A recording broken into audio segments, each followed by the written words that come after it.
Bonjour tout le monde, mon nom c'est Nasteha Ahmed Samira et c'est pour Djibouti Focus.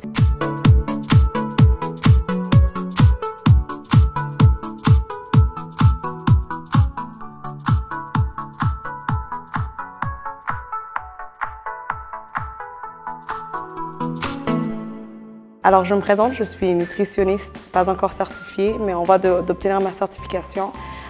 Puis aujourd'hui, à l'âge de 27 ans, j'ai décidé de changer de carrière pour devenir une nutritionniste. Et la raison toute bête, c'est que pour être court, en 2016, je suis tombée vraiment malade et pendant quelques mois, en fait 3 à 4 mois, personne ne savait ce que j'avais. Puis j'ai consulté des spécialistes, puis personne ne me disait en fait ce que j'avais parce que physiquement j'allais bien. J'ai pris des médicaments, j'ai pris des antibiotiques, puis ça n'a pas marché. Puis ce qui m'a vraiment aidée, c'est la nutrition. Donc j'ai vraiment juste changé ce que je mangeais. Puis c'est vraiment grâce à ça qu'aujourd'hui je suis en train de marcher parce que j'arrivais pas en fait pendant 3 mois à quitter mon lit. Donc ça c'est mon histoire en cours. Puis ma raison d'être, c'est vraiment d'aider le plus de personnes possible, surtout les Djiboutiens, en termes de nutrition, puis éduquer le plus de personnes possible par rapport à la nutrition à Djibouti. Et montrer en fait que ce qu'on mange impacte énormément sur notre santé générale, autant physique que mentale. Pour un peu me présenter davantage, j'ai grandi à Djibouti, j'ai fait mon collège et mon lycée à Djibouti, mais je suis repartie au Canada pour poursuivre mes études universitaires. Donc j'ai un baccalauréat, enfin une licence, c'est ce qu'on appelle ici, et une maîtrise en développement international. Donc ça n'a rien à voir avec la nutrition. Puis c'est ça, j'habite au Canada, mais Djibouti c'est toujours ma terre natale. Donc Djibouti c'est vraiment home pour moi. Puis lorsque je parle en fait avec les gens, je trouve quand même que je ramène une vague de fraîcheur parce que j'ai l'impression que beaucoup de gens à Djibouti veulent vraiment apprendre sur la nutrition. Puis de plus en plus les gens commencent à comprendre en fait l'impact et l'importance de ce qu'ils mangent sur leur santé en général. Puis il y a de plus en plus aussi de maladies chroniques à Djibouti qui n'ont jamais été vraiment présentes avant. C'était des maladies qui étaient présentes plus, c'était des maladies occidentales, si on peut dire ça comme ça. Donc il y a de plus en plus de gens qui sont diabétiques, qui ont même le cancer. Même si statistiquement en parler, je ne sais pas s'il y a vraiment des données qui démontrent ça à Djibouti. Donc c'est la raison pour laquelle, vu que les médicaments ne marchent pas, les gens vont vraiment vers la voie de la nutrition.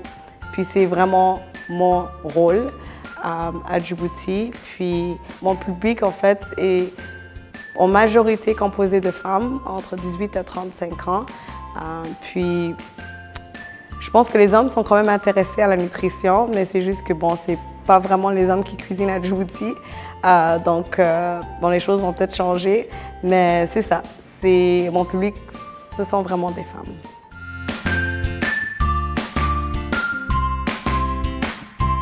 Mon père, en fait, me demande souvent pourquoi la nutrition, pourquoi pas travailler pour l'ONU, hein, parce que c'est ça que j'ai étudié. Je travaille en ce moment, en fait, pour le gouvernement fédéral au Canada. C'est un bon emploi, mais le fait d'être assis devant un ordinateur de 9h à 5h de l'après-midi ne me suffit pas. J'ai vraiment besoin de ce contact avec les gens, puis le fait de savoir qu'on a changé ou impacté la vie de quelqu'un, je pense que c'est ce qui fait la différence dans notre métier. Puis j'ai pas envie de vivre pendant 35 ans de ma vie à me réveiller chaque matin pour aller à un travail qui est correct et finalement prendre ma retraite à la fin puis ne pas être heureuse. Donc c'est la raison pourquoi j'ai changé de voie.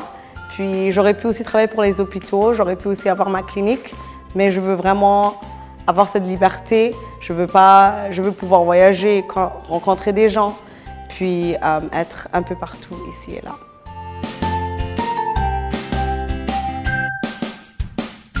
Alors, un conseil simple et direct pour manger santé. Tout d'abord, il y a beaucoup de gens qui me disent que manger santé, c'est cher. Je suis contre ça. Un conseil très simple, c'est manger le plus naturellement possible. Donc, manger ce que la terre nous donne, les fruits et les légumes, ce que les animaux qui sont en fait localement produits, c'est mieux qu'en fait ce qu'on achète. Puis c'est ça, manger le plus naturellement possible et le plus basique. C'est vraiment le conseil que je donnerais. puis éliminer tout ce qui est transformé. Donc, en parlant des 3 fléaux à Djibouti qui sont le sucre, l'huile et la farine.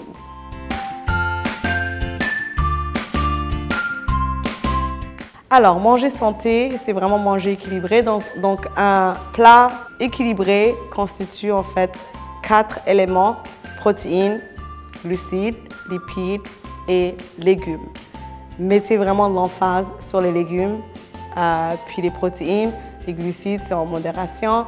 Puis les lipides, ça dépend de quelle diète vous suivez. Moi, je fais une diète cétonique, ce qui fait que je consomme beaucoup plus de graisse.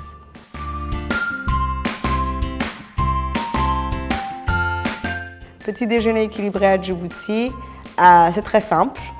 Vous allez manger du beurre. Tout le monde aime le beurre. Vous allez manger avec une cuillère, pas avec le pain.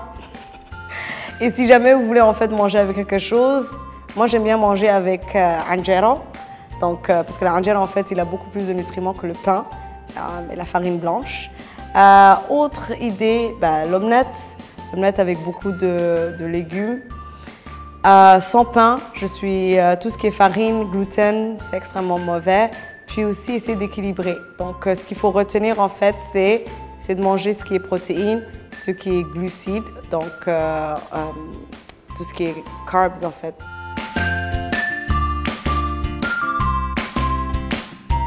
Le sport, c'est une excellente question. Le sport, en fait, s'il s'agit de santé générale, qu'on a une vie active, si on est quelqu'un de jeune qui va au travail, aller au gym, en fait, ça n'impacte pas vraiment. C'est vraiment ce que tu manges. Hein. Si tu essaies de perdre du poids, 95% des chances pour perdre du poids, c'est ce qui se passe dans la cuisine, donc ce que tu manges. Après, faire du sport, je conseille aux gens, en fait, de pratiquer des sports qui les passionnent. Donc, si c'est le football, jouer, c'est mieux qu'aller au gym puis soulever du poids. Mais après, si c'est ça, c'est ta passion, chacun sa chose. Hein.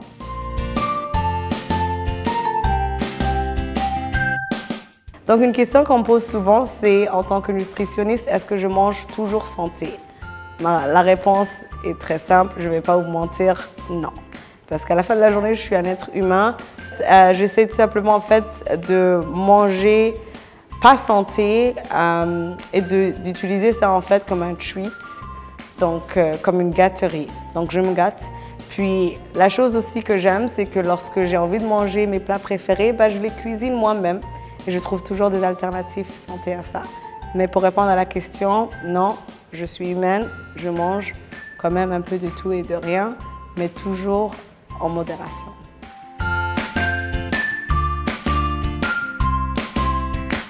Alors, parlons du cat, le fameux cat. Donc le cat, en fait, je pense que c'est le plus grand fléau à Djibouti. Hein. Après, peut-être beaucoup de gens vont me détester pour dire ça, mais le djad, non seulement économiquement parlé, ça ne nous sert à rien, parce qu'on ne produit pas de cat à Djibouti, mais aussi, c'est une perte de temps, mais encore, c'est néfaste pour la santé. Puis à Djibouti, en fait, on va voir qu'il y a beaucoup de gens qui ont des problèmes d'estomac, surtout le gastrique. Problèmes d'estomac gastrique ou les brûlures d'estomac sont beaucoup présents. Puis j'avais beaucoup parlé de ça à ma conférence hier, mais une chose en fait que beaucoup de Djiboutiens font, c'est que lorsqu'ils cattent, ils vont s'acheter du lait, en pensant que le lait va aider pour la digestion, mais en fait le lait te constipe davantage, puis ça crée de l'acidité aussi dans le ventre. Donc le cat, c'est pas économique, c'est pas santé, puis en plus de ça, c'est une perte de temps. Donc Djiboutienne aussi, si vous catez, vous savez très bien que c'est pas bon pour vous, puis c'est vraiment à vous en fait de remettre votre vie en question. Et je crois pas en fait dans les politiques qui forcent les gens à changer. Je pense que le changement vient avec la sensibilisation et l'éducation des gens. Donc c'est à vous de voir, mais non, le cat, c'est la pire des choses qui soit. Et aujourd'hui, déjà Djibouti, on appelle Djibouti le futur Dubaï de l'Afrique, de la corne de l'Afrique. Mais je me dis, si les gens, en fait, ne passaient pas des heures à brouter, peut-être qu'on le serait déjà, hein, le Dubaï de l'Est de l'Afrique.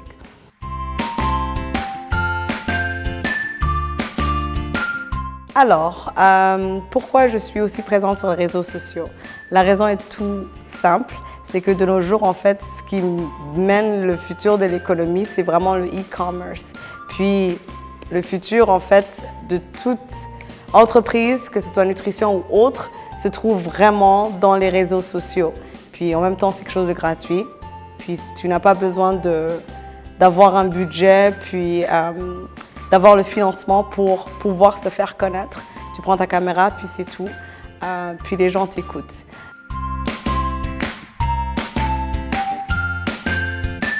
Ma chaîne YouTube est en anglais. La raison très simple, c'est qu'il y a beaucoup plus de francophones qui comprennent l'anglais que l'inverse.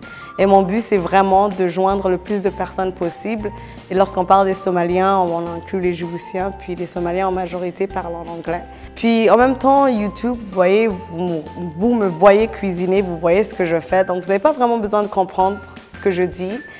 Si l'intention est vraiment de s'éduquer, c'est vraiment simple. Je connais beaucoup de gens aussi qui regardent des comédies en coréen. Alors, je pense que ça se fait très, très bien. Puis c'est ça. Puis l'anglais, même à Djibouti, est beaucoup parlé.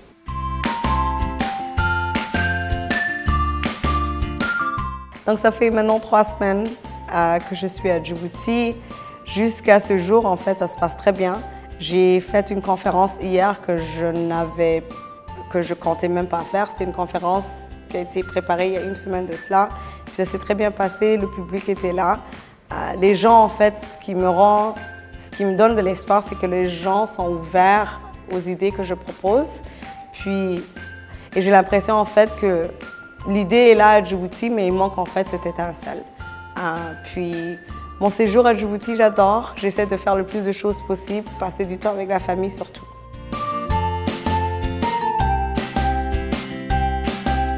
La chaleur, ça vient avec Djibouti. Si on se plaint ou on ne se plaint pas, c'est là. Donc, alhamdoulilah.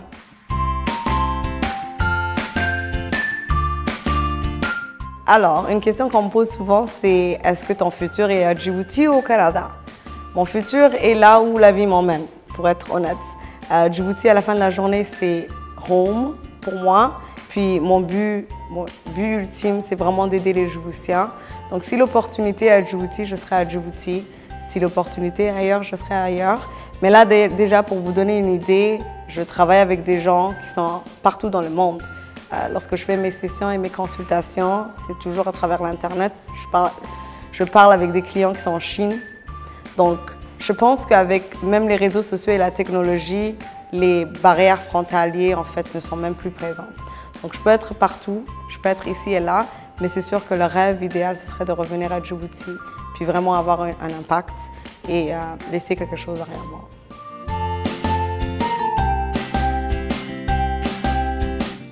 Donc mon idéal à Djibouti, je voudrais vraiment voir des gens qui ont une ouverture d'esprit pour ce qui est différent. Et je pense que ça c'est le challenge qu'on a à Djibouti, c'est que lorsqu'on connaît quelque chose depuis toujours, on croit que c'est la chose et la seule qui soit. Mais ce qui fait la différence dans le monde, c'est vraiment l'innovation puis les idées innovatrices. Puis à part le fait que je suis passionnée par la nutrition, je suis aussi passionnée par tout ce qui est consommable localement. Donc si je peux trouver en fait des produits bio, localement faits à Djibouti, je vais vraiment faire en sorte de prioriser ces produits-là. Puis c'est ce que en fait les autres communautés font. Mais à Djibouti, je pense que ce sentiment de fraternité n'est pas vraiment présent. Donc ça, c'est vraiment le challenge à Djibouti. Puis aussi, tout ce qui est différent est aussi difficile à Djibouti, difficilement acceptable. Il y a beaucoup de gens qui me disent, en fait, bon, tu parles de la nutrition, tu parles aussi de santé mentale, tu parles aussi de produits naturels, donc qu'est-ce que tu fais, en fait? Donc c'est justement l'idée et que lorsqu'il s'agit de votre bien-être, il ne faut pas juste avoir une vision directe, il faut avoir une vision globale. Et puis votre santé en général, en fait, c'est votre santé mentale surtout qui impacte, mais aussi votre santé physique et les gens qui vous entourent, et etc.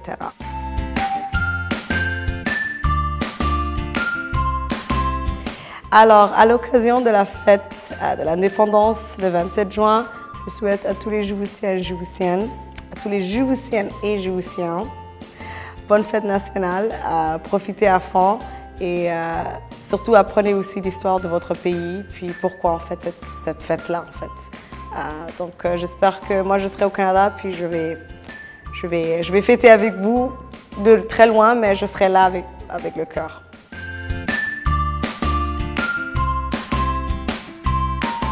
Donc, dernière note, une chose en fait que beaucoup de gens pensent, c'est qu'ils pensent qu'en fait manger santé, c'est faire un régime. Ce n'est pas du tout le cas. Lorsque tu fais un régime, c'est pour une période spécifique. Lorsqu'on mange santé, c'est à vie.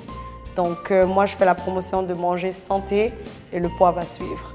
Je me suis un peu représentée. J'espère qu'on aura d'autres occasions pour faire davantage connaissance. Vous avez mes réseaux sociaux, donc à la prochaine.